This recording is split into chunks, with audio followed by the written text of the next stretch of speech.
قل یا ایہا الکافرون لا اعبد ما تعبدون ولا انتم عابدون ما اعبد ولا انا عابد ما عبدتم ولا انتم عابدون ما اعبد لکم دینکم ولی دین۔ عزیزان گرامی، درود شریف پڑھیے پہلے، اللہم صلی علی محمد وعلی آلہ محمد۔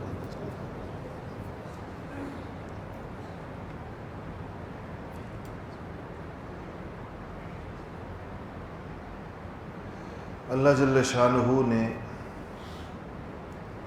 ہمیں جو عظیم الشان دین عطا فرمایا ہے، اس دین کی کچھ نمایاں خصوصیات اور خد و خال ہیں۔ گزشتہ جمعے شریعت کی ضرورت اور اہمیت کے اوپر بات ہوئی تھی۔ آج یہ جو دین اسلام ہے، اس کے کچھ امتیازات ہیں، خصوصیات ہیں۔ اگر وہ امتیازات اور خصوصیات ہٹا دیے جائیں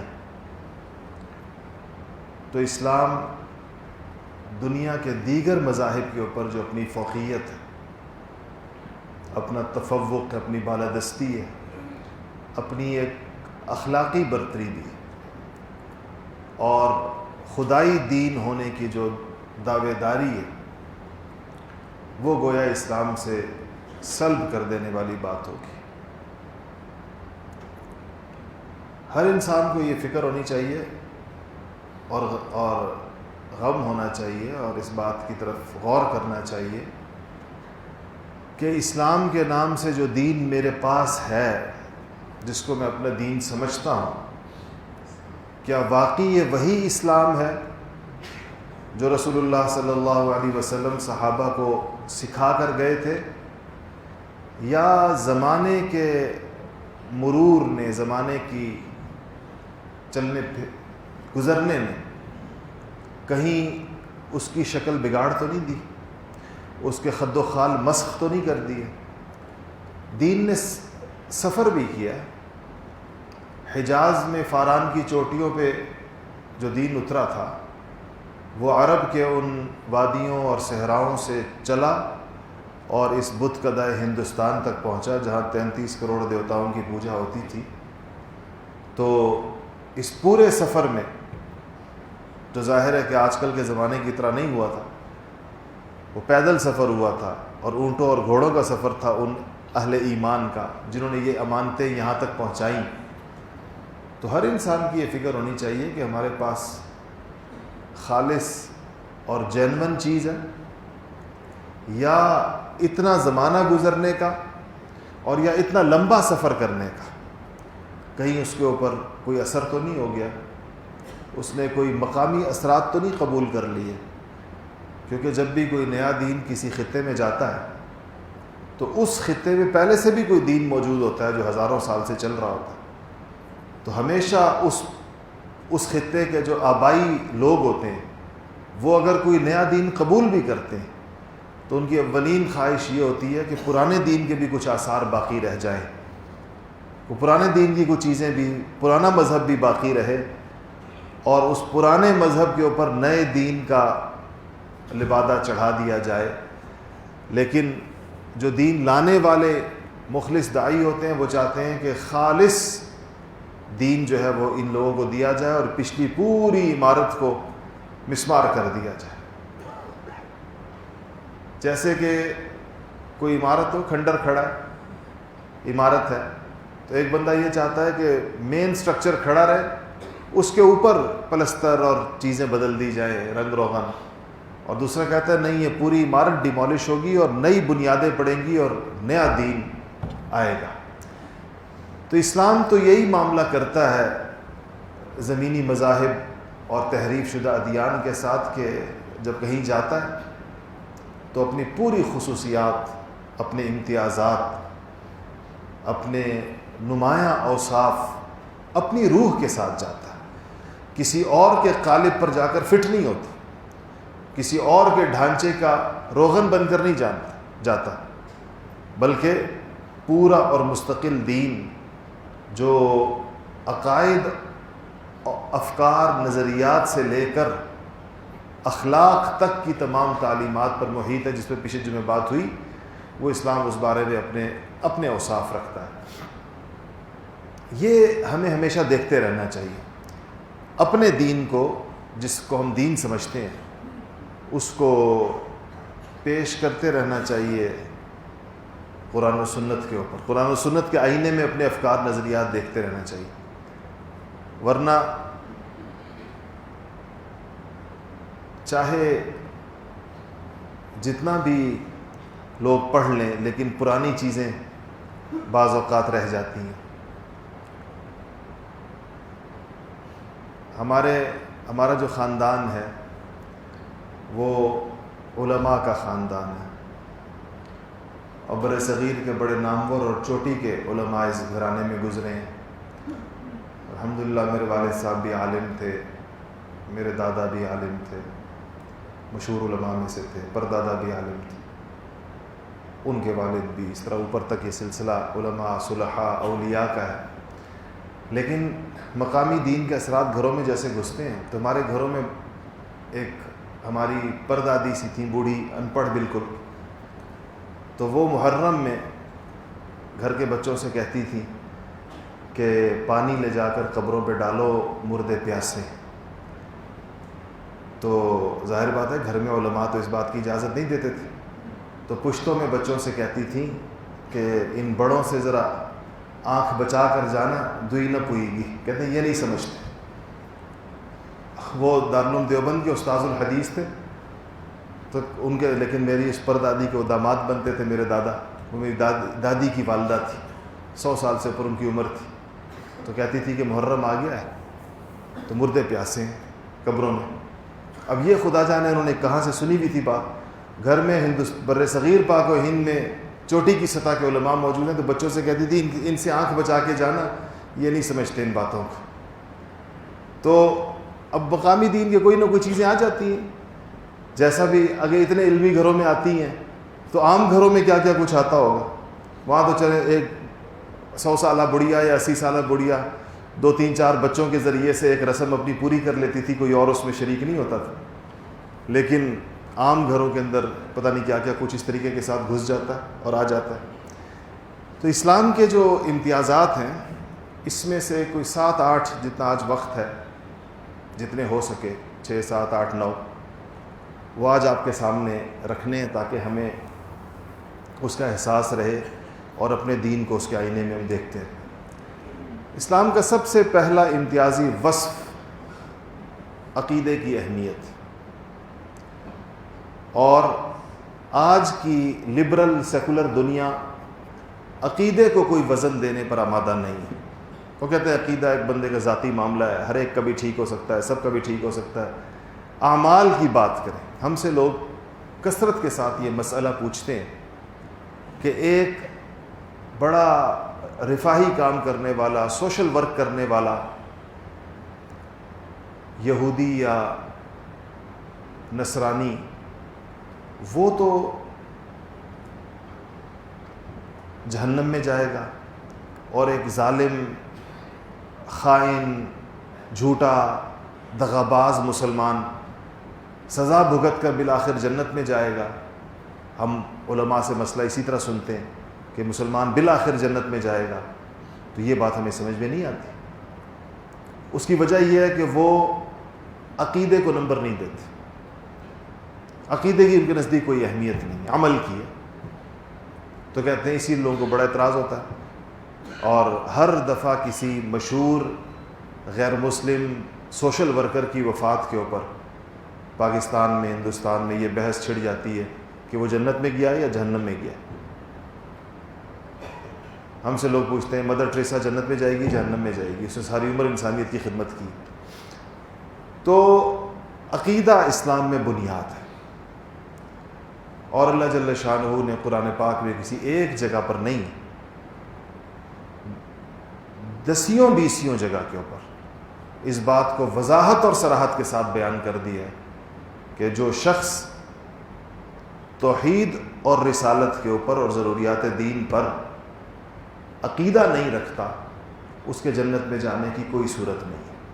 کوئی عمل اس کو جنت میں نہیں لے کے جا سکتا اگر اس کا عقیدہ نہیں ہے اللہ تعالیٰ پر اور نبیوں کے اوپر. دنیا میں ایسا کوئی عمل اللہ پاک نے ایجاد ہی نہیں کیا جو عقیدے کا متبادل ہو کہ بغیر عقیدے کے وہ عمل کرے اور بندہ چلا جائے. توحید ماننی پڑے گی. اللہ جل شانہ کو اس کائنات کا واحد خالق، مالک، رازق، اپنی ذات و صفات کی تمام یکتائیوں کے ساتھ اس کو تسلیم کیے بغیر انسانیت کے پاس کوئی چارہ نہیں. رسالت، نبوت ماننی پڑے گی. آدم علیہ السلام سے لے کر ہمارے آقا و مولا محمد مصطفیٰ صلی اللہ علیہ وسلم تک ہر نبی کے اوپر ایمان لانا پڑے گا. ہر نبی کو ماننا پڑے گا اور اپنے آقا و مولا کو خاتم الانبیاء، سید المرسلین، امام النبیین یہ تسلیم کرنا ہوگا کہ وہ ہم ان کے امتی ہیں اور وہ ہمارے لیے نبی ہیں اور نبی واجب الاطاعت ہوتا ہے، ان کی اطاعت کرنا ان کی امت کے اوپر فرض ہے. یہ عقیدہ رکھنا پڑے گا. عمل میں کوتاہی ہو جائے اس کی سزا بھی ہو سکتی ہے عارضی، دائمی جہنم نہیں ہے بدعملی کے اوپر، اور معافی بھی ہو سکتی ہے. اللہ تعالیٰ نے واضح فرما دیا ہے کہ میں شرک نہیں معاف کروں گا، اس کے علاوہ ہر چیز معاف کر سکتا ہوں. شرک نہیں معاف کروں گا، اللہ پاک نے فرمایا، اپنا قانون بیان کر دیا. تو عقیدہ ایک اہم ترین چیز ہے اور اونچی سے اونچی اخلاقی معیارات یا بھلائی کے کام یا انسانیت کی خدمت وہ عقیدے کا نعم البدل نہیں ہو سکتی کہ اس سے کام بن جائے انسان کا اور عقیدہ اللہ تعالیٰ معاف کر دے کہ چلو تم مجھے نہیں بھی مانتے تھے، میری وحدانیت قائل نہیں بھی تھے، لیکن تم نے غریبوں کی بڑی خدمت کی ہے تو میں چلو تمہیں بخش دیتا ہوں. یہ قرآن و سنت کی صریح نصوص سے یہ بات ٹکراتی ہے، واضح طور پر آیات اس کے اوپر موجود ہیں. دوسری بات یہ ہے انبیاء علیہ الصلوۃ والسلام ان چیزوں پر کبھی کمپرومائز نہیں کرتے تھے. مشرکین مکہ نے اس زمانے میں جب نبی کریم صلی اللہ علیہ وسلم کی مختصر سی بے سر و سامان جماعت شدید مشکلات میں تھی مکہ مکرمہ میں، اور ظلم و تشدد اور جبر کے تمام ہتھ کنڈے ان پر آزمائے جا رہے تھے. اس وقت مشرکین نے پیشکشیں کی تھی نبی کریم صلی اللہ علیہ وسلم میں کچھ، جن میں سے ایک پیشکش یہ تھی کہ کوئی درمیانی صورت نکال لیتے ہیں، آپ کے اللہ تعالیٰ کو بھی مان لیتے ہیں لیکن آپ کچھ ہمارے بتوں کو بھی اکوموڈیٹ کریں اس عقیدے کے اندر، کوئی مل جل کر صورت بناتے ہیں، ایک سال خدا کی عبادت کر لیا کریں گے، ایک سال بتوں کی کر لیا کریں گے.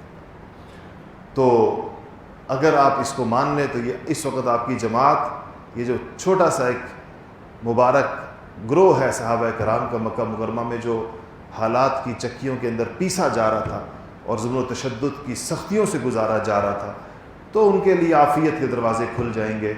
نبی کریم صلی اللہ علیہ وسلم کے جواب دینے سے پہلے رب العالمین نے جبرائیل امین کو اپنا پیغام دے کر بھیجا کہ قل یا ایھا الکافرون لا اعبد ما تعبدون ولا انتم عابدون ما اعبد ولا انا عابد ما عبدتم ولا انتم عابدون ما اعبد لکم دینکم ولی دین. تمہارا اپنا دین ہے اور میرا اپنا دین. یہ صورت ممکن نہیں جو تم لوگوں نے درمیان کی صورت نکالی ہے، یہ جو تم لوگوں نے دونوں کے لیے کوئی شکل بنائی ہے، یہ بہت مشکل ترین حالات کے اندر. یہ نہیں کہ وہ وقت کو ایسا وقت ہو سکتا تھا کہ اگر انبیاء علیہ الصلوۃ والسلام اس بارے میں پختہ نہ ہوتے تو سوچا جا سکتا تھا کہ چلو عارضی طور پر مشکلات کو ختم کرنے کے لیے ایک درمیانی صورت نکالتے ہیں، پھر اصل بات پر بعد میں چلے جائیں گے.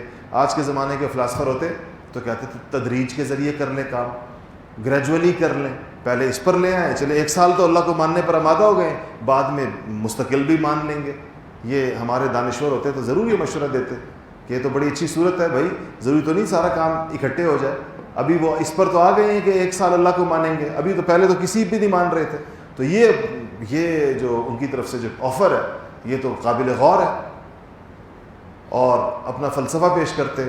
لیکن اللہ جل شانہ نے ان معاملات کو ان دانشوروں اور فلسفیوں کی عقل پر نہیں چھوڑا، اور اللہ جل شانہ نے خود اس کا جواب عنایت فرما دیا کہ میں اپنے نبی سے یہ چاہتا ہوں، قل، اے نبی آپ کہہ دیجئے ان لوگوں کو۔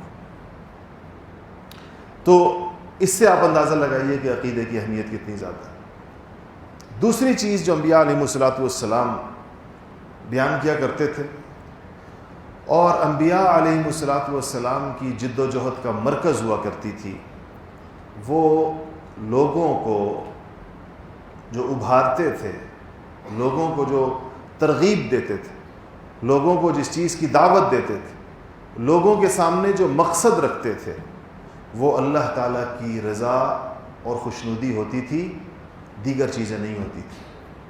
آج جماعتیں، پارٹیاں کس بنیاد پر بنتی ہیں؟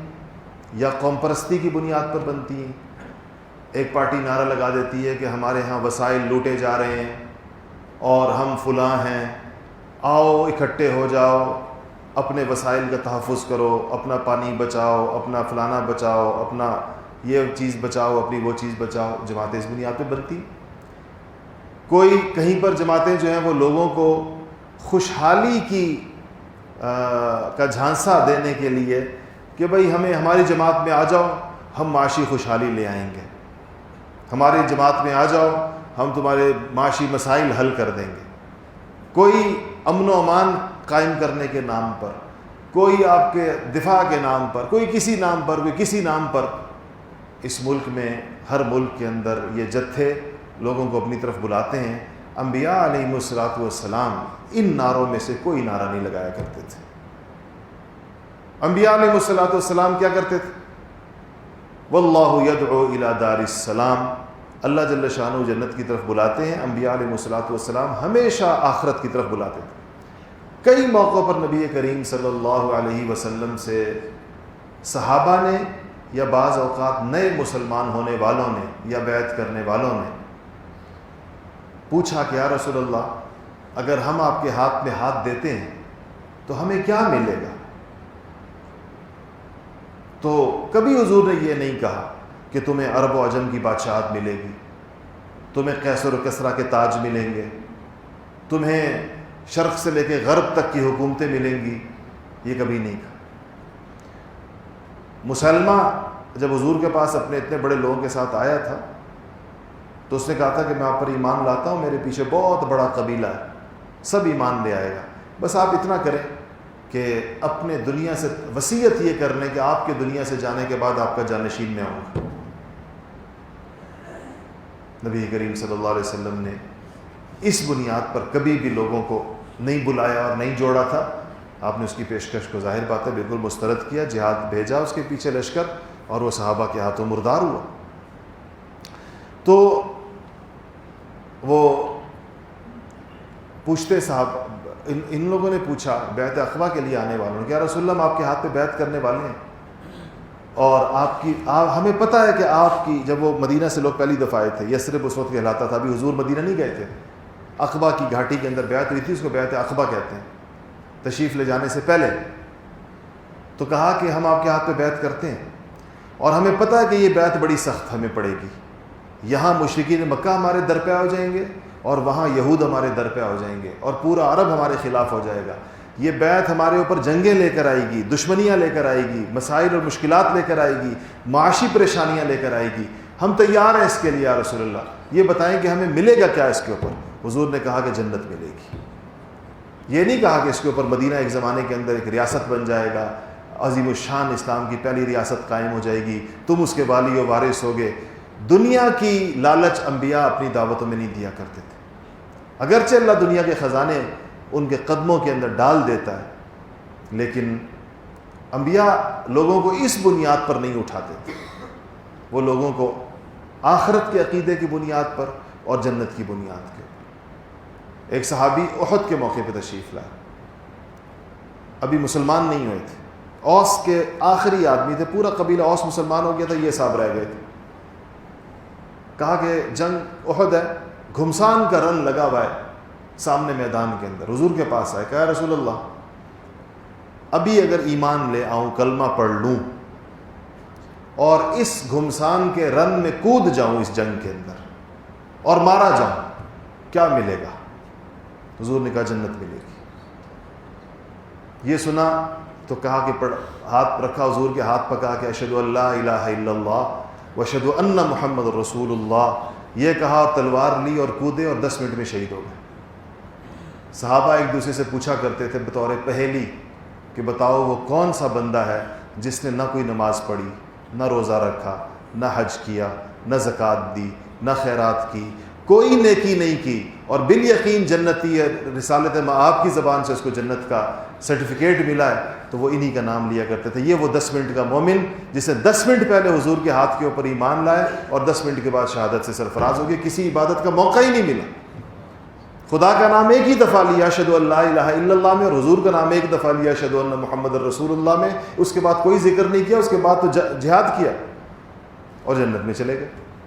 تو ان کو بھی حضور نے کہا جنت ملے گی، یہ نہیں کہا کہ جنگ کے بعد غنیمت ملے گی، اس جنگ میں جب ہم جیت جائیں گے تو تلواریں آئیں گی، اسلحہ آئے گا، یہ آئے گا، وہ تمہیں ملے گا۔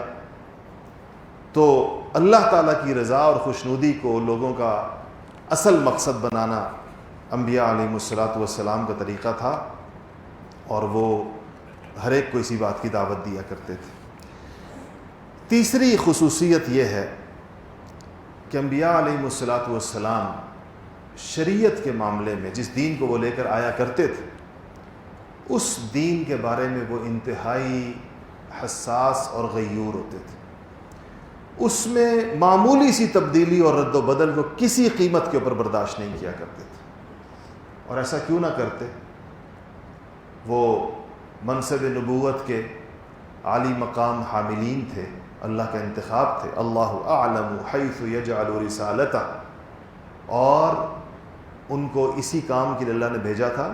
اللہ تعالیٰ نے کیا کہا کہ یا ایھا الرسول بلغ ما انزل الیک من ربک، اے نبی جو آپ کو اللہ کی طرف سے دیا گیا ہے وہی آپ پر اللہ کی طرف سے اتارا گیا ہے، بلغ وہی پہنچائیے لوگوں کو، مطلب جیسا اتارا گیا ہے، جو اتارا گیا ہے، بغیر کسی تبدیلی کے، بغیر کسی رد و بدل کے لوگوں تک پہنچائیے۔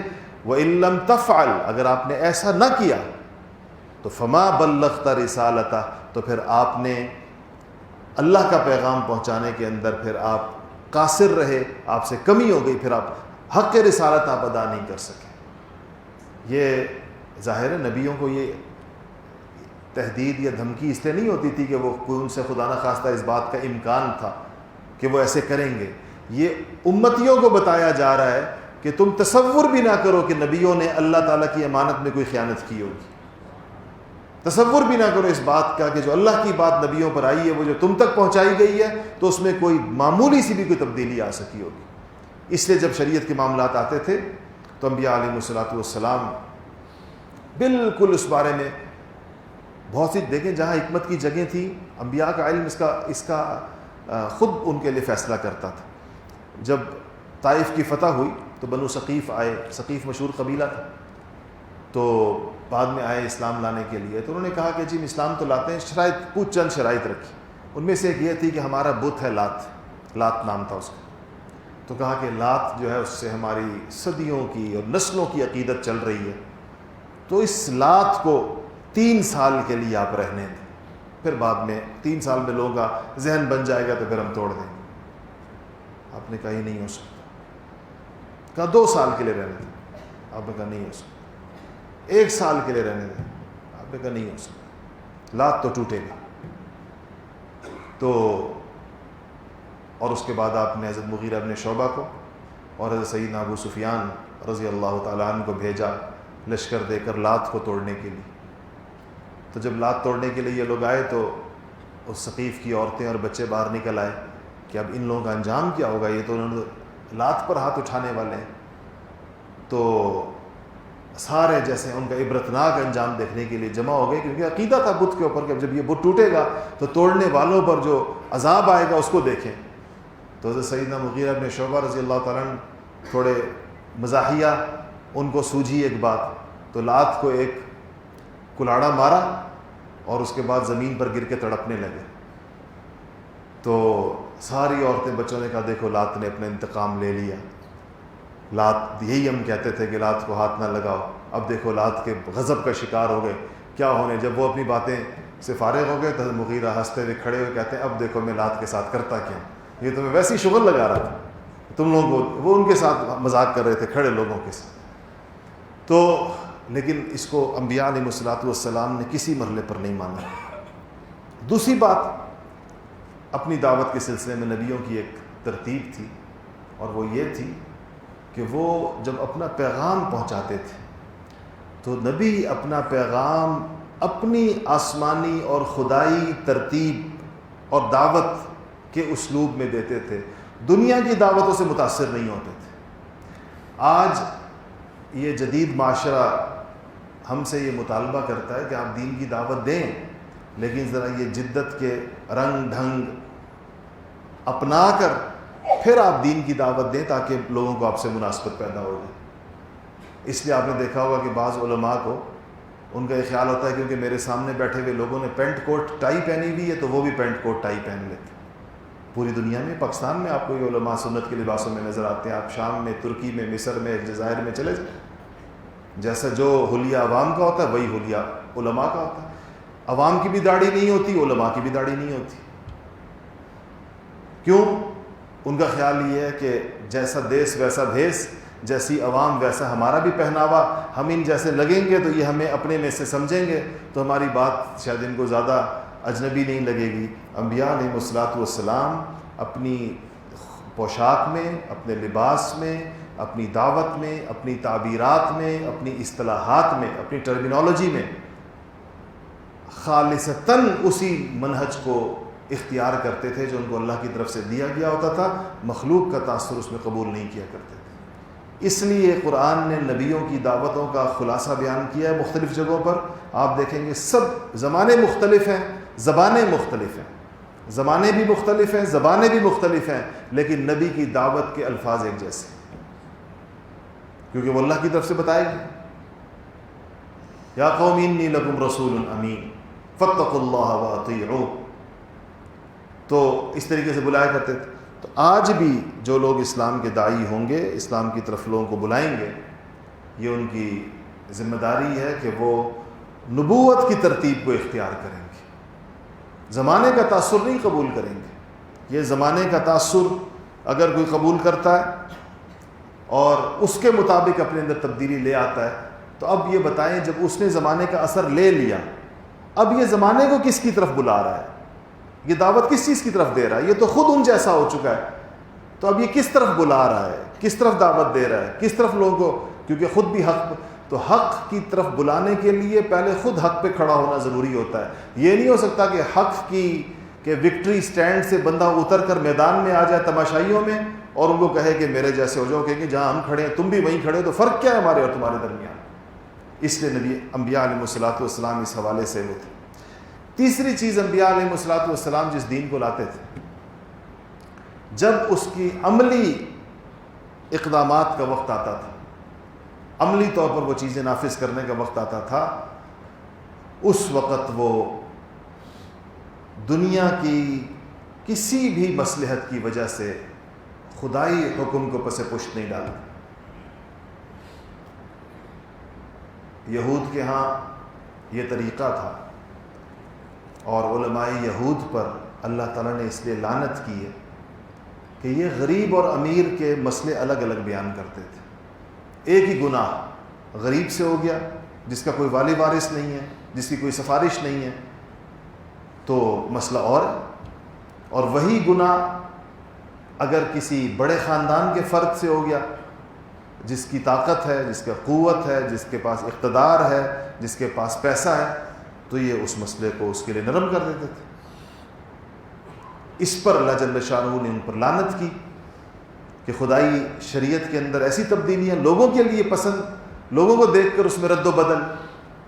تو نبی کریم صلی اللہ علیہ وسلم اور تمام انبیاء نے شریعت کے معاملے میں کسی کی ملامت کی پرواہ نہیں کی اور کسی کے زور اور جبر کی پرواہ نہیں کی. اسی لیے جب وہ خاتون جو بڑے با اثر قبیلے سے تھی, بنو مخزوم کی تھی, فاطمہ مخزومیہ, تو جب اس نے چوری کی تو اس کا ہاتھ کٹنے لگا, تو لوگ آ گئے کہ یہ تو بڑا قبیلہ ہے, یہ تو بڑا خاندان ہے, اس کے لیے کوئی اور رستہ نکالیں. اتنے معزز خاندان کی عورت کا ہاتھ کٹے گا تو اس کے لیے کوئی اور صورت ہو. یہ لوگ مطلب اگر کوئی دینے دلانے سے کام چل سکتا ہے تو یہ لوگ دے سکتے ہیں ہر چیز. رسول اللہ صلی اللہ علیہ وسلم کی غیرت جوش میں آئی اور آپ نے کہا کہ اگر فاطمہ بنت محمد چوری کرے گی تو اس کا بھی ہاتھ کٹے گا. کہا یہ تو فاطمہ مخزومیہ ہے, میری بیٹی فاطمہ نے اگر چوری کی تو اللہ کی شریعت کا حکم یہی ہے کہ اس کا بھی ہاتھ کٹے گا. یہ انبیاء علیہ الصلوۃ والسلام کی غیرت ہوتی تھی شریعت کے معاملے میں کہ اس میں کسی کی پرواہ نہیں کی جائے گی. لا یخافون لومۃ لائم, کسی ملامت کرنے والے کی پرواہ نہیں ہوگی, کسی کے جبر, کسی کے زور, کسی کے پریشر کی پرواہ نہیں ہوگی, بلکہ دنیا کے تمام ان طاقتوں سے جو عارضی اور فانی اور چھوٹی طاقتیں ہیں ان کی بجائے رب العالمین کی طاقت کے اوپر نگاہ ہوگی. اللہ جل شانہ عمل کی توفیق دے. باقی چیزیں رہ گئیں, موقع ملا تو انشاءاللہ اگلے جمعے کو. وآخر دعوانا الحمدللہ رب العالمین.